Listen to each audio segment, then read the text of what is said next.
ஆட்டுக்கொட்டத்துல வந்து தீய பத்த வச்சுட்டு நான் பாட்டுக்கு அது பக்கத்துல உட்காந்துருக்கேன் தானே பாக்குறீங்க. எங்க வீட்ல இருக்கவங்க எல்லாமே மாட்டுக்கு மூட்டம் தான் போடுறேன்னு சொல்லிட்டு நல்ல மனசோட பாத்துட்டு இருந்தாங்க. நான் ஒரு சுயநலத்தோட வேலை பார்த்துட்டு இருந்தேங்க.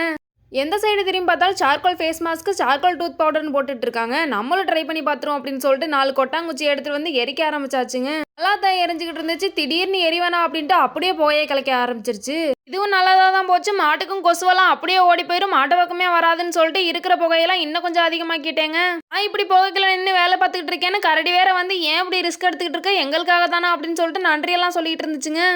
எல்லாமே எரிஞ்சிச்சா என்னன்னு தெரியலங்க. சரி எரிஞ்ச வர போகுதுன்னு சொல்லிட்டு அதுல தண்ணியை கொஞ்சம் ஊற்றி விட்டுட்டு எடுத்து பார்த்தா பாதி பாதி தான் இருக்கு. அதுலயும் சரி அதையாவது எடுத்துக்கலான்னு சொல்லிட்டு இருக்கிறதெல்லாமே உடச்சி எடுத்துக்கிட்டாச்சுங்க. இதே எல்லாத்தையுமே அப்படியே காய வச்சுட்டு அரைச்சிட்டு ஓட்டையே இல்லாத ஒரு வடிகட்டி எடுத்து அப்படியே ஜலிக்க ஆரம்பிச்சாச்சுங்க.